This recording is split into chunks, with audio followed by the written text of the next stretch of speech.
Apagas la luz. Pero por alguna razón que desconoces, hoy no te atreves a cruzar el pasillo a oscuras, así que la vuelves a encender. Ves al final tu objetivo, la puerta de tu habitación, pero en estos pocos metros que te separan de ella, percibes repentina e inexplicablemente una distancia casi eterna. Querrías no tener que atravesar el pasillo.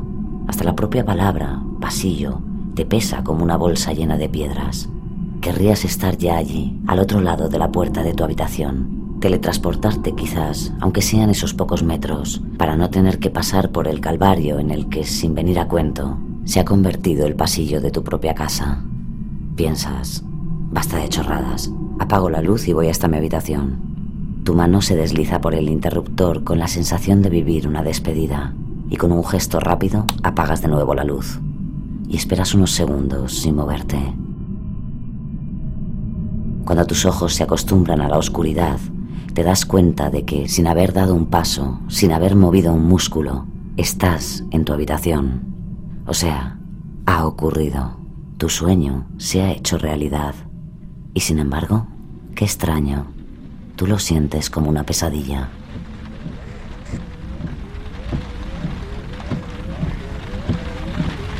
El caso real. ¿Por qué me habéis traído aquí? ¿Me vais a pegar? No me hagáis daño, por favor. Tranquilo, Manuel. Tú solo dinos dónde está el cuerpo. Nos dijiste a 200 metros del pilar. ¿Es aquí? No lo sé. Creo que sí. Sí, creo que es aquí. Para el coche, García. Sí, señor. Venga, sal. No quiero. Que salgas, he dicho. No te me vas a poner melindroso ahora. ¿Dónde está, Manuel? ¿Dónde está la Toñi? Es por allí. Debajo de aquellos matorrales, la madre. De acuerdo. Camina. Y que no se te ocurra hacer nada raro, ¿vale? A ver, junta las manos.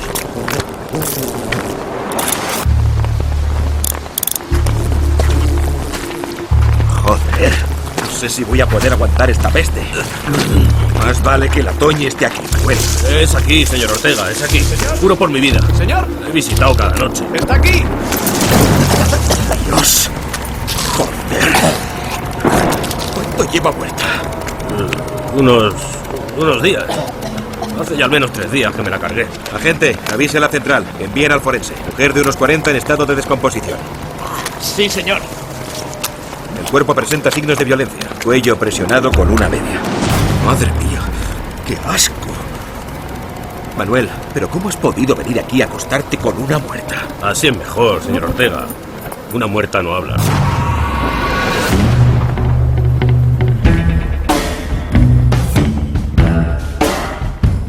El arropiero. Por Mónica González Álvarez. People tell me I look like hell. Well, I am hell. I got a torture chamber orchestra and a delirium hotel. I got an hallucination rattlesnake to twist my skill through. You're my friend, but I'm gonna kill you.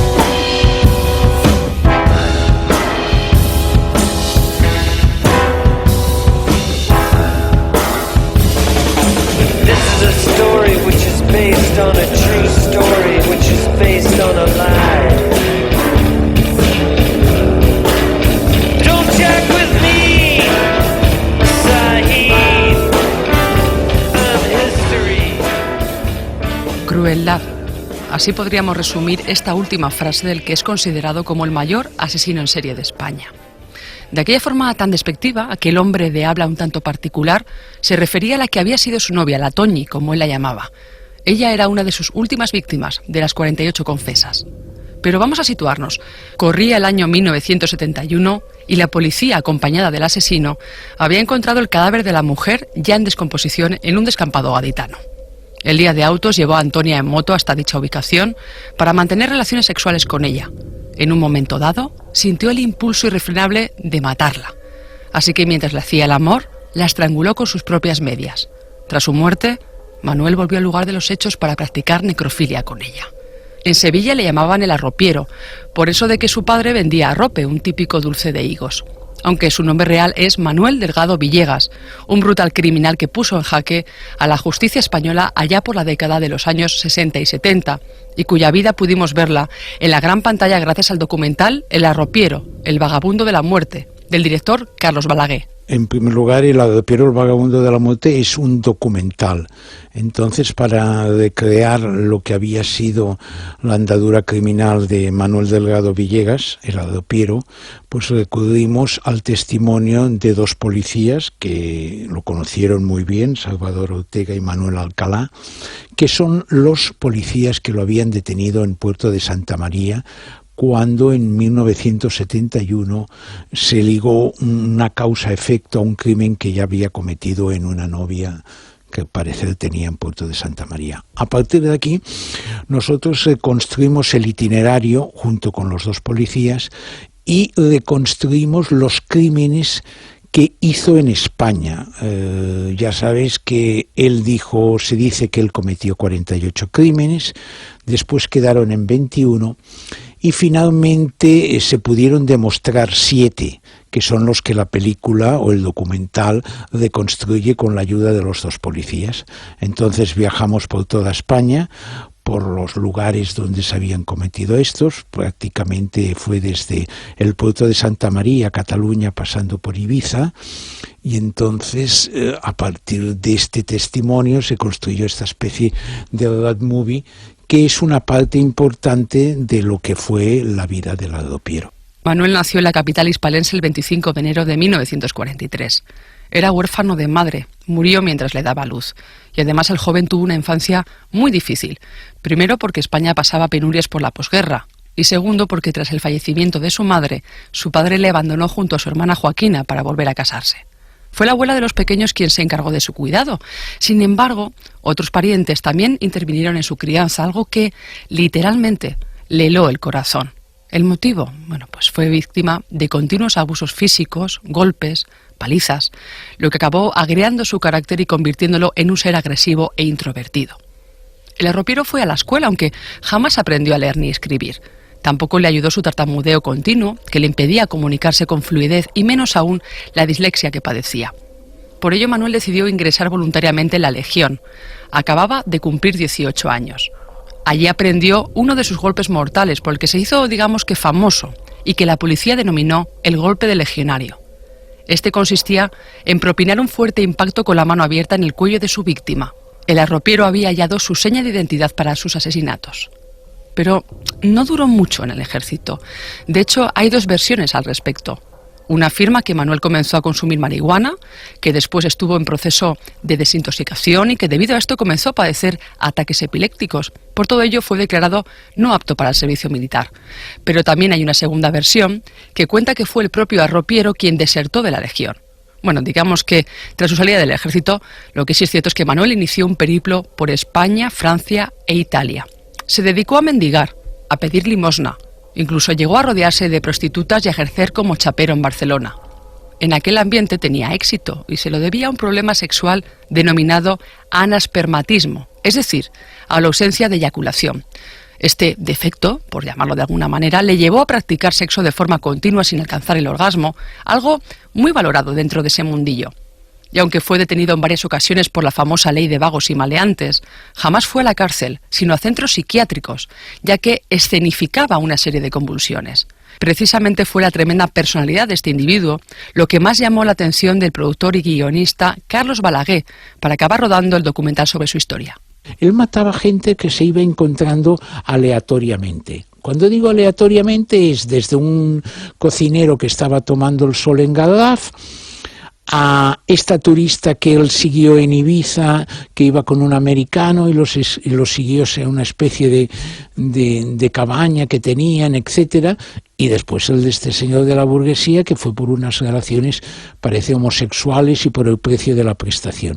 O sea que, como verás, el abanico es absolutamente increíble, porque en el sumum de lo que podría ser su actividad criminal, también mató a una señora anciana en Mataró, que trabajaba de cocinera, pero que añadió un nuevo rasgo a su personalidad. Esta señora la dejó en un puente, ahí abandonada, y una vez muerta iba por las noches a mantener, presuntamente, o intentar mantener relaciones sexuales, por lo cual es absolutamente distinto a todos los asesinos en serie, y eso hace que sea una personalidad absolutamente interesante y desde el punto de vista patológico y criminal casi única. Nadie sospechaba que aquel hombre de aspecto tosco y de personalidad limitada pudiese matar siquiera una mosca. Su inconfundible bigote a lo Cantinflas, en claro homenaje a su admirado personaje, tampoco levantó muchas sospechas. Ni siquiera cuando le interrogaron por la desaparición de su novia, la Toñi. Le dejaron en libertad, aunque a los pocos días volvió a ser arrestado. Algunos vecinos declararon haberle visto pegar a dicha mujer el mismo día de su desaparición.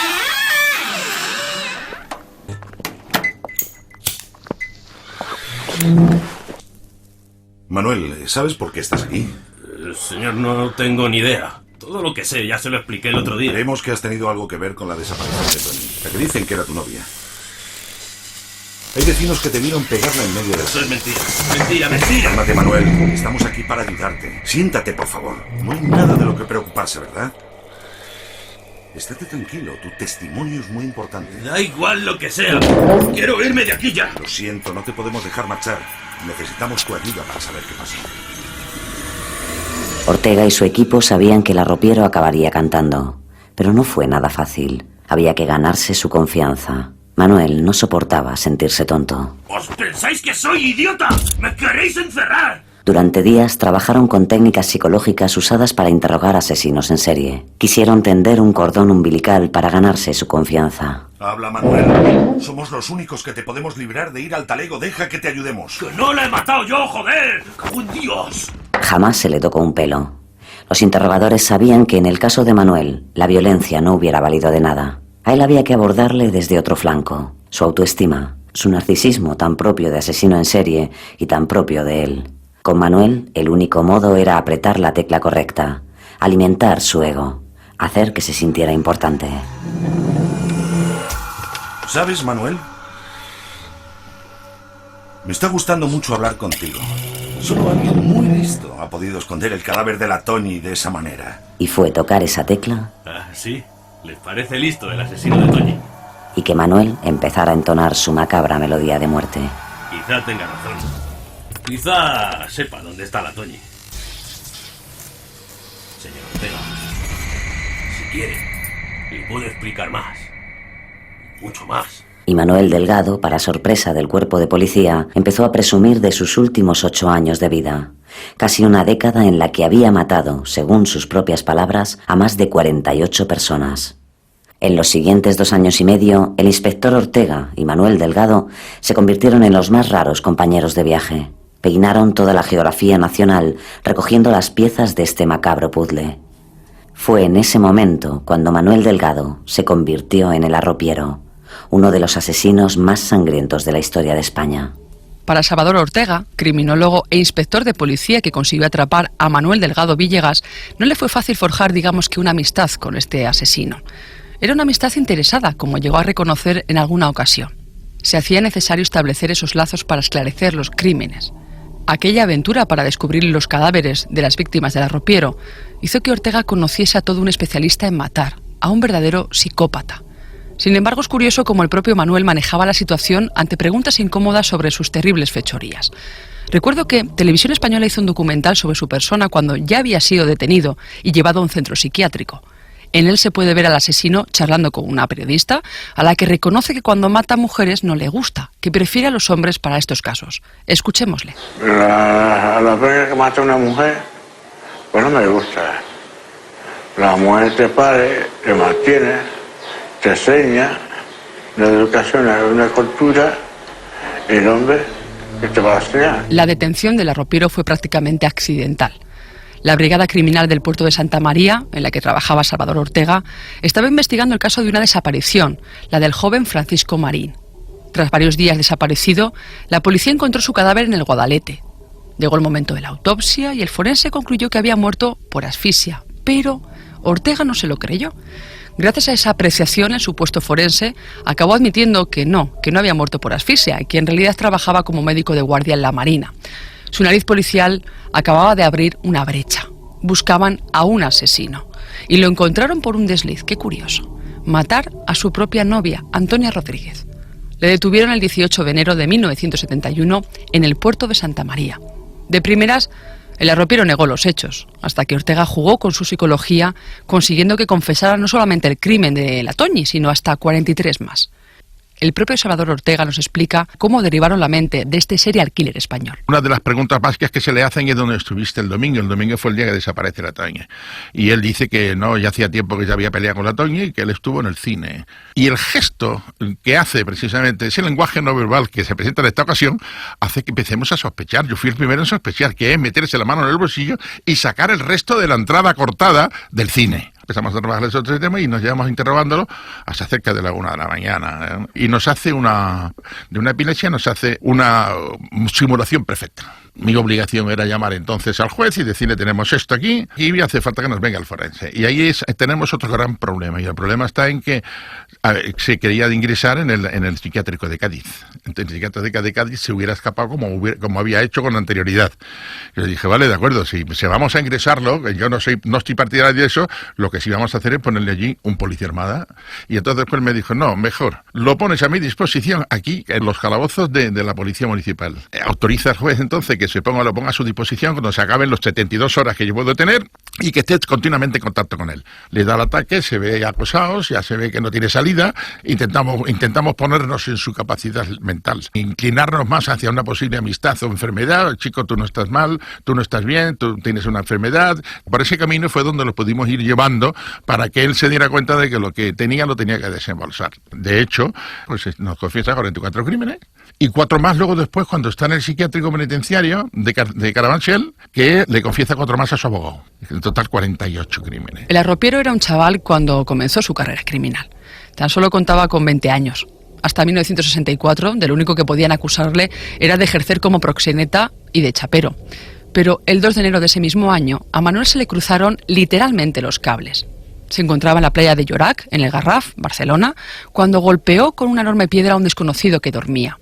Una vez muerto, le robó la cartera y el reloj y salió huyendo. Descubrieron el cadáver 19 días después, pero tardaron 7 años en demostrar que Villegas era el responsable de aquel terrible suceso. También tuvieron que pasar 3 años para que Manuel volviese a matar. Esta vez llegó hasta Ibiza, donde atacó a una estudiante francesa de 21 años, llamada Margaret Helene. La joven, que se encontraba bajo los efectos del LSD y que se había quedado dormida en un chalet abandonado, intentó repeler el ataque sexual, pero finalmente el arropiero la acabó violando y asesinando. ¿Estás seguro que esta es la casa, Manuel? Sí, me colé justo allí, por aquella ventana. Me dijiste que era de noche y que vagabas en busca de comida. Así es, señor Ortega. Vi salir a un tío por esa puerta y cuando se fue me asomé a la ventana. ¿Y la chica estaba allí? Estaba desnuda, durmiendo. Aquella tía estaba muy buena. Un premio rico, rico. No está bien que una chica tan guapa esté aquí tan sola. Voy a acompañarte a la cama. Se puso sobre ella a horcajadas y empezó a manosearla. Ella aún dormía. ¿Qué haces, cariño? Que no quiero ahora, déjame. Bueno, yo me llamo Manuel. Pero si quieres, puedes llamarme cariño. ¿Quién eres? ¡Déjame! ¡Fuera! ¡Ah! ¡Auxilio! ¡Socorro! ¡Cállate, puta! La resistencia que opuso la joven no sirvió de nada. La golpeó en la cara con brutalidad. Entonces cogió una almohada y la presionó contra su cabeza. ¡No te resistas, guapa! Así, así. Quietecita. Pero mira que estás buena, cabrona. Voy a tener que rajarte un poco este cuerpo tan bonito. No es personal, linda. Es que no quiero que la policía me descubra.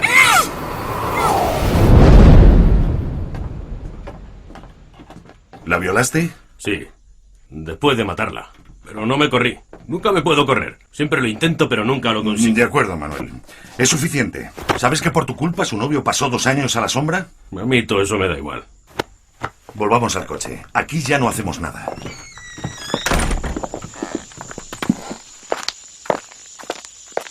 Vamos, Manuel. Entra.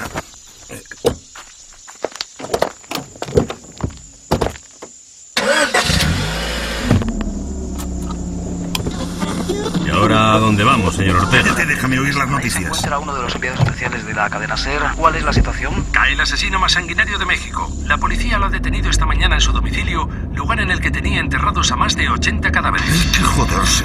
El mundo está loco. Señor Ortega. Señor. ¿Qué te pasa, Manuel? Déjeme 2 días libres. ¿Cómo dices? Suélteme usted 2 días, que yo vuelvo luego, se lo juro, que no me escapo. ¿Qué tontería es esa? Deme 2 días, que ese cabrón mexicano no mata más gente que yo. Estás enfermo, Manuel. Cállate y déjame en paz. El arropiero disfrutaba matando y no soportaba la idea de que alguien hubiera asesinado más que él. Por dinero, por sexo, daba igual el motivo. Él siempre acababa encontrando una nueva víctima para su particular lista de sangre. Acabó con sus propias manos con más de 22 personas. No dudaba en cumplir sus estímulos violentos, aunque traspasasen los límites de la razón. De hecho, aunque se le atribuyeron 48 asesinatos, tan solo pudieron probarse 8, dada la complejidad de los casos. No había pruebas suficientes, ni tampoco testigos, faltaron acusaciones particulares y, por supuesto, una necesaria colaboración policial a nivel europeo, algo que en aquel momento era mucho más complicado que ahora. Todo ello derivó en algo insólito. No hubo juicio oral, sino que la causa quedó archivada y en vez de enviar al arropiero a la cárcel, se ordenó su internamiento en el Centro Psiquiátrico Penitenciario de Carabanchel. A su llegada, varios psiquiatras le examinaron y determinaron que Manuel era un peligroso psicópata. Poseía el cromosoma XYY, también conocido como del hombroso o de la criminalidad.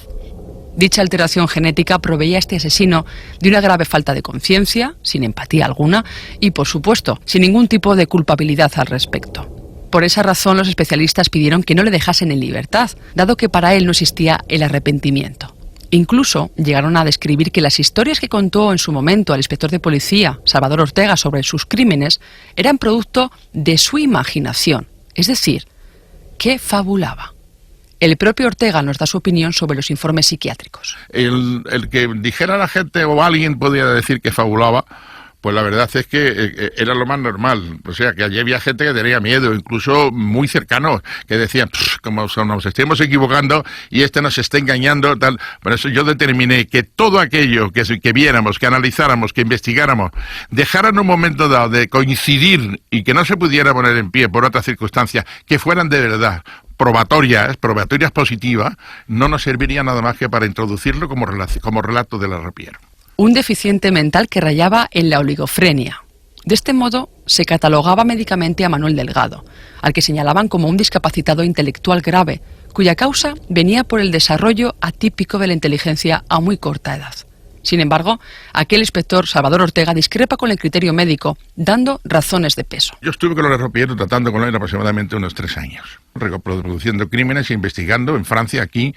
El arropiero fabrica un personaje, el personaje que trata de que sea el cable conductor entre él y yo. Entonces ese cable conductor no lo quiere cortar, nunca jamás lo han tratado así, siempre han salido pues a leñas y se ya ha salido peleándose o ha salido perjudicado o no perjudicado, pero sí está en ese núcleo en el que él no quiere perder aquello. Y esa amistad, póngalo entre comillas, que puede tener conmigo, en la que le hace crear un personaje. Y el personaje para él, cara a mí, que no represente ese monstruo que él sabe que es, ni que yo pueda pensar que estoy al lado de un monstruo y que le estoy comprando tabaco y le estoy, etcétera, etcétera, pues que no lo piense, sino que lo estime como un amigo de salidas y entradas y de correrías. Entonces ese personaje se convierte en un justiciero. La oligofrenia próxima que Manolo podía tener no daba lugar a la inteligencia de Manolo. Manolo era un analfabeto total.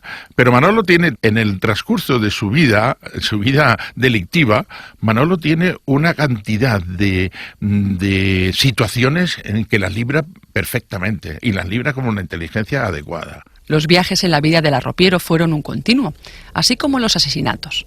Aprovechaba cualquier escapada para resarcirse sádicamente hablando. En una de sus visitas a Madrid dejó cao con el famoso golpe legionario al inventor de un eslogan, Chinchón, Anís, Plaza y Mesón. Tenía una excusa, que había intentado violar a una niña y que él quería salvarla. Después, ¿qué hizo? Deshacerse del cadáver, tirándolo al río Tajuña, no sin antes quitarle los pantalones y los calcetines. Pero hubo más víctimas. La siguiente fue un barcelonés millonario, que le pagaba por mantener relaciones sexuales. El móvil del crimen, que el industrial no accedió a pagarle más de lo acordado. La desmesurada reacción de Manuel le llevó a golpearle con un palo y a estrangularle hasta partirle el cuello. Sin embargo, uno de sus homicidios más abominables fue el perpetrado contra una mujer de 68 años, Anastasia, a la que golpeó, violó y estranguló para después practicar necrofilia con ella durante 3 noches. Cuando el arropiero contó su historia a la policía, este creyó que había matado a una joven de 19 años. El supuesto fabulador acababa de saciar salvajemente su sed criminal.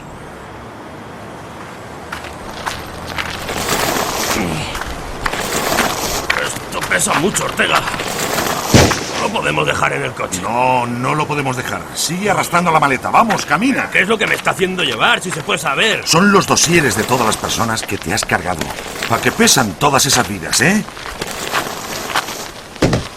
A ver... El informe dice que aquí, justo debajo de ese torrente, fue donde mataste a Anastasia Borrella. Sí, aquí fue. Estuve con esa chavala allí, en esa orilla. Tenía 19 años y no veas qué cuerpo. El imaginario creado en la mente del arropiero hacía que sus crímenes se disolvieran con sus propias fantasías. Anastasia, la joven perfecta que el arropiero describía, era en realidad una mujer de 68 años que trabajaba como cocinera en un bar cercano a donde él rondaba. Alfredo, me voy para casa, que se me ha hecho muy tarde. Hasta mañana. Anastasia. Manuel, hijo, qué susto me has dado. No te preocupes, que solo soy yo. Ya te vas. Sí, me voy para casa, que por hoy lo he dado todo. Te acompaño. Hay mucho loco suelto. Si quieres, claro. Sí, bueno, si te empeñas... A cada paso que daban, el deseo de Manuel crecía. En su cabeza, una sola idea. Apretaba los puños con fuerza en un inútil intento por reprimirse. ¿Tú a qué te dedicas, Manuel? Voy haciendo lo que sale. Si es que está muy mal la cosa. Pues ya era mayorcito para andar pendoneando por ahí. A mí es que me gusta mucho pendonear. Ya veo. Vivo por aquí cerca. ¿Por qué no te vienes un rato? Creo que voy a coger un taxi. Estoy algo cansada para seguir caminando. ¿Para qué quieres un taxi? Si estoy yo aquí para acompañarte. Venga, anímate. Vente conmigo. ¿Qué haces, Manuel? ¡Suéltame el brazo! ¡Que me sueltes, te he dicho! Venga, vamos a mi casa. Te prometo que nadie te va a echar un polvo en tu vida como el que te voy a echar yo hoy. ¡Suéltame! ¡Socorro! ¡Cállate, puta! ¡Suéltame! ¡Pervertido! ¿Pero qué te has creído? A aquellas horas, las calles estaban desiertas. Aquel barrio, tan lleno de vida por las mañanas, solo albergaba a la muerte en aquella oscura noche. Aunque en realidad fue ella misma la que cavó su propia tumba al darle la espalda al arropiero. Manuel cogió un ladrillo de la acera. Te vas a enterar. ¡Suéltame! ¡Socorro! ¡Policía! ¡No te resistas, ven! ¡Déjame!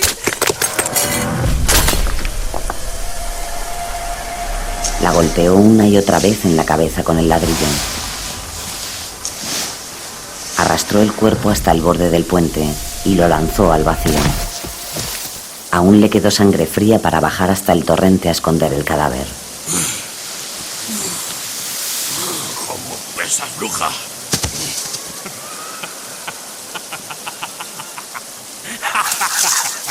Ya no hablas, ¿eh? ¿Se te han quitado las ganas de llamar a la policía, buenorra? Muy bien. Aquí. Este rinconcito no te va a encontrar nadie. El arropiero había vuelto a matar, pero eso no calmaba el deseo. Continuaba latiendo en su cabeza, pidiendo ser sofocado. Las mujeres estáis muy guapas cuando estáis frías, sin moveros, sin hablar. ¿Ves como sí que te iba a follar? Practicó sexo durante 3 noches seguidas con el cadáver. Anastasia tenía el cuerpo destrozado por la caída y la descomposición. El 4.º día, unos niños la descubrieron entre unos matojos. Pero a alguien como al arropiero no se le rompen los planes por algo así. A él siempre le era sencillo encontrar una nueva víctima. Hasta el día de su arresto, la ferocidad del arropiero dejó tras de sí una estela de monstruosos asesinatos. Aquellos que vivieron de cerca los casos que protagonizó Manuel padecieron no solo la difícil personalidad del homicida, sino también la carga de medio centenar de víctimas. Salvador Ortega, el inspector de policía que acompañó al arropiero durante esta investigación, reconoce que no solo le afectó el caso en aquella época, sino que a día de hoy le sigue removiendo. A mí aquello pues me costó muchos disgustos. Esa es la realidad, disgustos de no tener personal suficiente con el que trabajar, de no estar lo suficientemente atendido económicamente como para estar por ahí fuera y no tener el dinero suficiente para poder estar, tener que estar pendiente de Manolito. Me despierto muchas veces pensando que no hemos terminado, pensando que teníamos que estar allí y que me tengo que levantar temprano porque tengo que seguir hablando con Manuel. La fama de este asesino en serie español podría ser comparable a otros serial killers extranjeros y, por supuesto, a personajes cinematográficos tan deleznables como Aníbal Lecter del Silencio de los Corderos o Ed Gein de Psicosis. El director Carlos Balaguer nos explica a quién le recuerda a Larropiero. Él en la película, un amigo suyo, hace un testimonio y contesta esta pregunta. Él dice que lo acompañó un día al cine a ver El Estrangulador de Boston. Esta es una película que interpretaba Tony Curtis, que ilustraba la vida de un fontanero, Alberto Di Salvo, que hizo una serie de asesinatos en Boston, y entonces él quedó muy sorprendido de la personalidad de este asesino que hacía Tony Curtis, y me acuerdo que me comentó el colega de andanzas, dice, y le dijo a la salida, pero este tío no es muy listo, porque a mí no me hubieran cogido. Entonces esto quiere decir que él tenía en ese personaje o en ese retrato de esta película, se vio un poco reconocido en la personalidad de este personaje que mataba aleatoriamente. En lo suyo eran mujeres de 50 años, que entraba en su casa con la excusa de venir a una reparación de fontanería, etcétera. Y podría ser lo parecido a lo que a él le hubiera gustado. Lo de Aníbal Lecter me parece excesivamente un poco sofisticado, porque claro, Aníbal Lecter es un personaje que en sus preguntas con la policía, él contesta y responde a enigmas de la policía y los va solucionando. Este sí que alguna vez podía responder instintivamente, pero yo creo que se movía más por los patrones de conducta de otra gente. Más de 20 años de internamiento psiquiátrico hicieron que Manuel Villegas Delgado cambiase su actitud. Ya no se jactaba de haber matado a nadie. Ni siquiera entraba en disputas violentas con el resto de sus compañeros. Solo quería curarse para disfrutar de la libertad. Y esta llegó. Lo hizo con la entrada en vigor del nuevo Código Penal. Pero una afección pulmonar acabó con su vida en 1998. El arropiero moría víctima del tabaco. Había pasado 26 años encerrado y, desgraciadamente, jamás fue juzgado por los crímenes cometidos.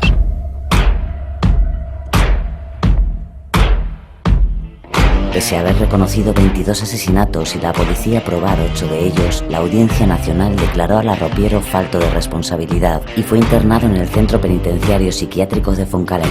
Los psiquiatras lo diagnosticaron como esquizofrénico y con delirios megalomaníacos. El arropiero murió el 2 de febrero de 1999 en Barcelona. Pasó 26 años retenido. Have you got color in your cheeks? Do you ever get that feel that you can't shift, the type that sticks around like summits in your teeth? Are there some aces up your sleeve? Have you no idea that you're in deep? I dreamt about you nearly every night this week. How many secrets can you keep? 'Cause there's this tune I found that makes me think of you somehow, and I play it on repeat until I fall asleep, spilling drinks on my settee. Do I wanna know if this feeling flows both ways? Sorta hoping that you'd stay. We both know that the nights were mainly made for saying things that you can't say tomorrow day. Crawling back to you. Never thought of calling when you're out of you, 'cause I always do. Maybe I'm too busy being lost to fall for somebody new. Now I thought it through. Crawling back to you. Negra y criminal.